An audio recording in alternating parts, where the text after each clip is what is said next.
Hello everybody, hope you're having a wonderful day. And this is lesson number 36 in our dive into the wonderful world of music theatre. Now in this lesson, we've reached an end of yet another section. And you know what we do when we reach an end of a section? We do a case study. Yay. So we're going to be doing just that today. Case studies. So we're going to try to apply what we've learned with some real life music and try to figure out what it means, what is it, what do we do, what to do with it, and everything of this sort. We're going to try to read it basically. Now we did a similar thing before we learned key signature, but as you can see, the music that I picked out today has a key signature. So we're going to be keeping that in mind, and we're going to be concluding what key the music is in and all that good stuff. Thanks to the fact that we learned a lot more about music so far. Okay, by the way, I only want to do the first 8 bars or so of this music, so yeah, I only want to do so. Forget about this. I only want to take this much of an extra, but I wanted, a perfect rectangle as the image. Regardless, okay. So let's attack these case studies and figure out what we're going to do, and this is going to be in a similar structure to what we've done earlier in previous lessons. Okay, as I said, the first thing you have to conclude is the clef. And in this case, we're dealing with the treble clef, and our first piece of music here, the treble clef, our old friend the treble clef, and that tells me the method, the system that we're using for the pitches. For example, the bottom line's E, that line's B, so on and so forth, because it's treble clef. Okay, that much. Now the second thing to look at in this case, now what we've learned is the key signature. So earlier we just jumped to the time signature. Now we have to look at the key signature. And I wanted to pause the video and think about what key signature this is. Well, I'm thinking we've done that, and the key signature itself is 1 sharp, right, which is fairly obvious. But then the key of the piece is G major, right? The more perceptive among you might say it also could be E minor, but I've looked at the music and I can tell you it's G major, right? It's G major. Alright. The key of the piece is G major. Why? Because it's 1 sharp. We've learned this so far. Next, I'm going to look at the time signature, and it's 3/4. So what does that mean? Well, the top number means that there's 3 counts in a bar, and 4 means that each count is worth a quarter note. So that means that I'm going to count it as 1, 2, 3, or 1 and 2 and 3, and whatever I choose, depending on, if there's 8th notes or 16th notes or whatever.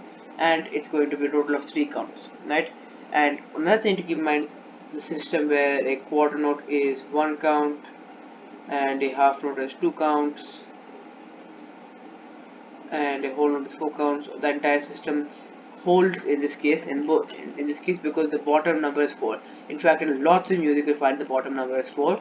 So the a quarter note will be that many counts in that specific case. A quarter note is going to be 1 count and a half note is going to be 2 counts, just because the bottom number is 4. So we can conclude that much from the time signature. Now with that being said, we have everything ready to start decoding the music. So let's start. First things first, we're going to do the pitch and then we're going to do the rhythm like we were doing last time. So as I said, musicians read this simultaneously. So you read the pitch and rhythm simultaneously. But regardless, we'll do the pitch first and the rhythm because we're theory students and we've not really picked up an instrument yet. We're not allowed to cite it either. So okay, what is this note? Well, I can use the acronym Every Good Boy Does. So it's D, or I can go E, F, G, A, B, C, D. This is D. Great. This one is Every Good G. That is F, A, face, and then I'm going to now. I encourage you to pause the video and figure out all the pitches. Right, and they can write them in sequence, and you can check if they're correct. But till then, and I'm not going to show how I'm getting it. I'm just going to write it down. This next one's B, and this next one's C. This one's, and once again, I want you to pause the video and do this yourself. But anyways, and we've already learned how to do this. D, this one's G, this one's G, this one's E, this one's C, D, E, and here is where you have to be careful. See this key signature. What are they telling me? It's not just a marking to let me know that it's in G major scale. No, it's making all the F's in this music, every single F, a sharp. So whenever I see an F, like in this case right here, instead of writing F, I am going to write F sharp. Why? Because this key signature made all the F's automatically F sharp. Great. And let's move forward. This is G, this is D, this is D, this is B. Oh, sorry, just misread that. This is C, this is D, this is C, this is B, this is A, this is B, this is C, this is B, this is A, this is G, this is once again F sharp. Why? Because of the key signature is F sharp, and this is G, A, B, G, A. Now I want you to ignore this dot right here for now. Just ignore it for now. Okay. And also ignore these lines on top. I can tell you what they mean later, but it doesn't really change the flow of the music at all. Trust me on that. They're slurs. This means to connect the notes in between. And they don't change what the music sounds like all that much, so you don't need to worry about it. Great. So now I've written, and I would, with my handwriting is not that amazing, but I encourage you to double check that what you wrote when you paused the video was correct, or that while you were watching the video what you were thinking was correct. Oh, I seem to have got a mistake of mine. I myself am going quite senile, but regardless, yeah. So as you can see, this is D, G, A, B, C, D, G, G, E, C, D, E, F sharp, G, G, G. So this is a high G and those two are G's, and then so on and so forth. Okay, so now we got the pitch down. Great. But now the next step is the rhythm. So let's try to figure out the rhythm. Now this is written in a 3/4 time signature, and there are a bunch of eighth notes everywhere. So I'm going to count this bar by bar as 1 and 2 and 3 and. Just because there are a bunch of eighth notes everywhere, it's going to be easier for me to count like that. So let's figure out the rhythm of our first bar here. I encourage you to pause the video and clap it out, or play it in an instrument or whatever you feel comfortable doing. Knock on the table or whatever, right? But regardless, now I'm going to do it. Simply pause the video and try it. So remember, a quarter note is worth a full count, and each eighth note is worth half a count. So let's try that. Ready? So by that logic, if I have to count the first bar, it's going to be 1 and 2 and 3 and. Once again, 1 and 2 and 3 and. Without me speaking. Tuck, tuck, tuck, tuck, tuck. Okay. Now I'll do this on a bar by bar basis. So now I'm going to combine that rhythm with the pitches that are there. And let's see what I get out of it. Ready? Once again, with counting 1 and 2, 1 and 2 and 3 and. So once again, the rhythm is tuck, tuck, tuck, tuck, tuck, 1, 1, 1 and 2 and 3 and. So I play that with the pitches now. 1 and 2 and 3 and. So once again, without me speaking. Alright, then let's move on to the next part. This is just quarter notes, so it's 1 and 2 and 3 and. Tuck, tuck, tuck. Great. Now I'll add the pitch in and let's see what I get. 1 and 2 and 3 and. Once without me speaking. Okay, let's move on to the next part. So this is the same rhythm as the first bar. So 1 and 2 and 3 and. Once again, 1 and 2 and 3 and. Great. Now I'm going to put this together with the pitch and let's see what we get. Ready? Once again, counting 1 and 2 and 3 and. Once again, just because each eighth note is worth half a count and a quarter note is worth a full count. Okay, let's move on to the next bar. It is once again just quarter notes, so it's going to be 1 and 2 and 3 and. Once again, 1 and 2 and 3 and. Tuck, tuck, tuck. That when I add the pitch in, that sounds like 1 and 2 and 3 and. Okay. Now let's first put this 4 bars worth of music together just so we get a good understanding, and then we'll do the next 4 bars instead of doing all 8 bars together. Let's put these 4 bars worth of music together and see what we get. 1 and 2 and 3 and 1 and 2 and 3 and 1 and 2 and 3 and 1 and 2 and 3 and. Once again, 1 and 2 and 3 and 1 and 2 and 3 and 1 and 2 and 3 and 1 and 2 and 3 and. Now without me counting.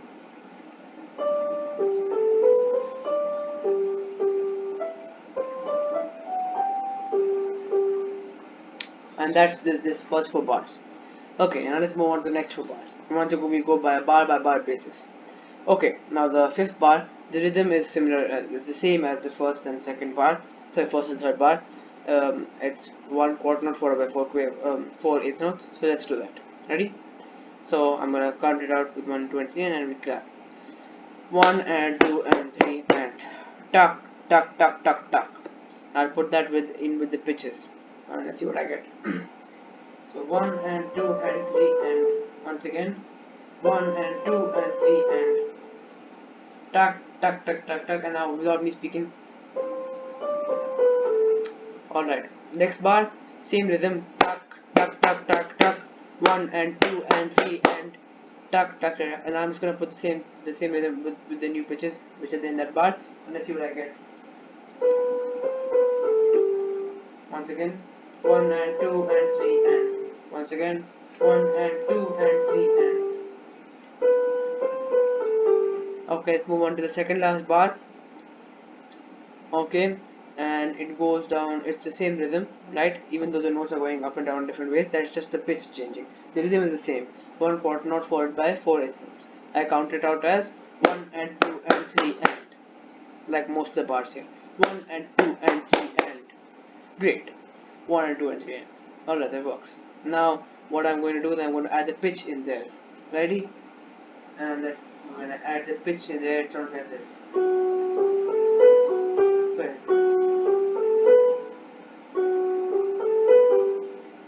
Once again, 1 and 2 and 3 and 1 and 2 and 3 and when I don't speak,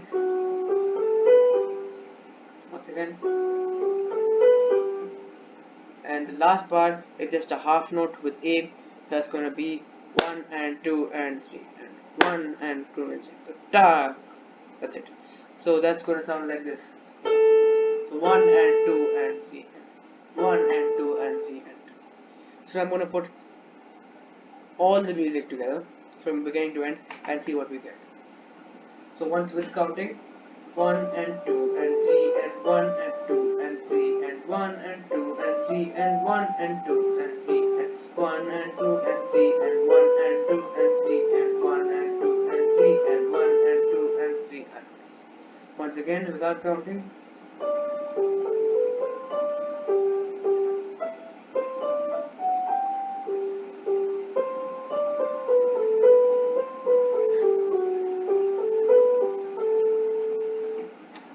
And that's that. This is actually Bach's Minuet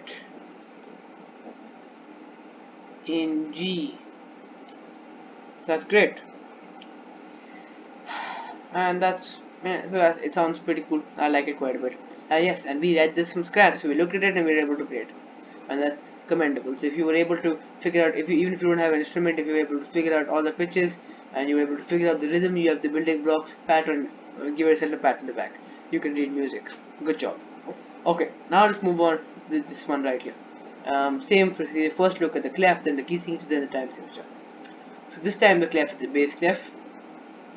So that means I'm going to be using a different system for when I'm when I'm figuring out the notes, the pitches. Why? Because this time the bottom one's G and that one's D and so on and so forth. So it's a different system. So great, bass clef, good to know. Next, key signature. So pause the video and try to think about which key signature this is.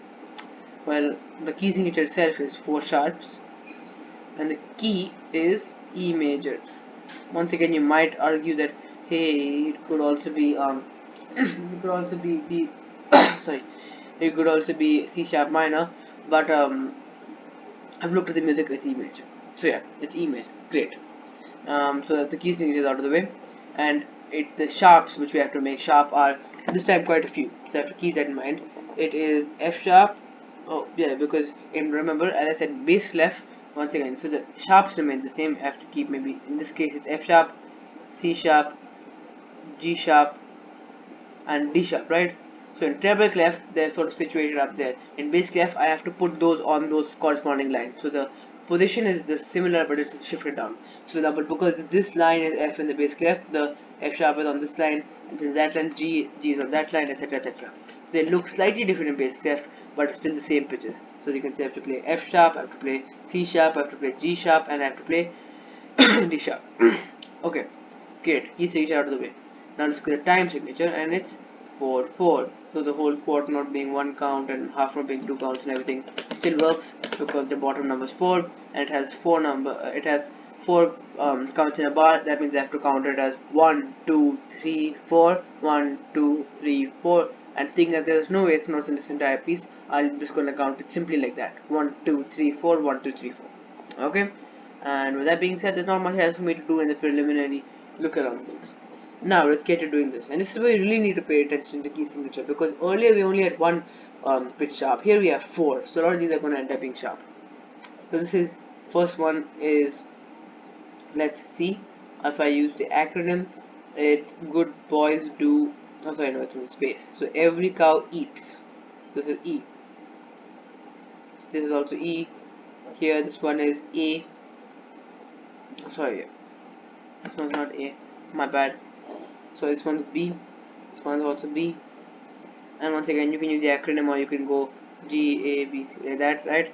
But regardless, your choice. I'm just not going to do it here. I encourage you to first actually, yeah, write down all the pitches of all these different notes. I'm going to just do it one by one, not to waste the time of the video. But yeah, I encourage you to, whichever way you prefer, do it, and pause the video, do it, and then come back and we'll do it together. So this is C sharp, sharp, sharp. Remember, F sharp, F is sharp, C is sharp, G is sharp, D is sharp. So it's C sharp, C sharp. This is B, B. That is E, E, F sharp, F sharp. Remember that. This is G sharp, E. So E, E, B, B, C sharp, C sharp, B, B, E, E, F sharp, F sharp, G sharp, E. Great. Okay, now I'm going to get the rhythm for this bar and we're going to put together with the pitch. The rhythm is just 4 quarter notes, so it's going to be 1 2 3 4. Tuck, tuck, tuck, tuck. And I'm just going to put that together with the pitch, and it sounds like this: 1 2 3 4. Once again, 1 2 3 4. Great. Will that be counting? The next bar is once again 4 quarter notes, so same rhythm, very simple piece. This is actually 1 2 3 4. Great. Once again, 1 2 3 4, without me say counting out, or tuck tuck tuck tuck.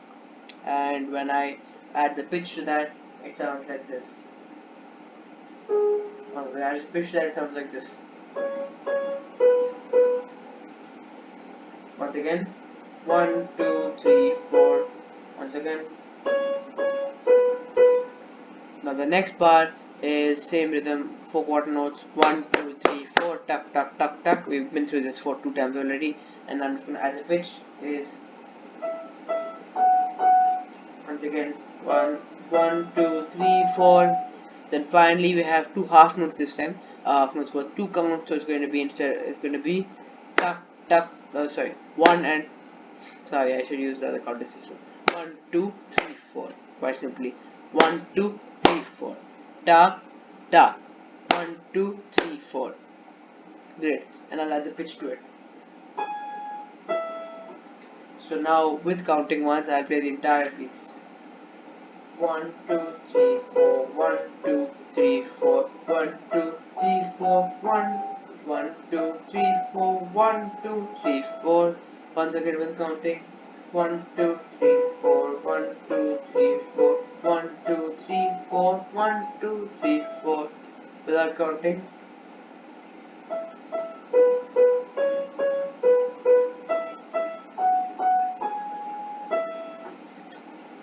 That's Bingo versus Nemo. Yeah, B-I-N-G-O. Lot, I sang that a lot as a kid. Anyways, so yeah, this was quite simple rhythm, quite simple concept. I just wanted to get a more complex, key signature in there. Couldn't find a simple piece, so I went a bit too simple for this one. But regardless, I couldn't find a good one for flat so far. But the logic which we've used for the sharps, where you turn all those notes sharp, same as for flat. So if I saw a B and a specific music and it was an F major, I'd say that's a B flat, not a B. I'd play it accordingly. So yeah, that's how it works. Just wanna shout that out here because I'm not taking this case study from that. Well, that being said, if you were able to get 70% of the way here, give yourself a pat on the back. You're getting better and better at reading music. In fact, I am close to calling you musically literate. but there are a couple of things other, I mean, you're pretty much musically literate. Couple of things that are other good to know, like dotted notes and tuplets, maybe some more about scales, dynamics, and articulations, and those kind of things. And those are just, sprinklings on top. There's some extra topics. This is advanced rhythm, just as we had advanced pitch with all this major minor business is also some more rhythm. So we've been dealing with quarter notes and eighth notes in the sub, but there's more notes which you can get to, and then there's also dynamics and articulations and stuff. That's going to be coming up soon, hopefully. But anyways, this was the end of yet another section. It's the third section we've gone to. Our 36 videos, we've done 3 sections, and they're actually neatly divided. We've done about 12 videos per section, which is commendable. Anyways, hopefully you enjoyed this video. Hopefully you took something away from it. Hopefully you've walked away a bit more knowledgeable, and it was relatively enjoyable. And I'm wishing you an amazing rest of the day. Have fun. See you in the next lesson. Bye.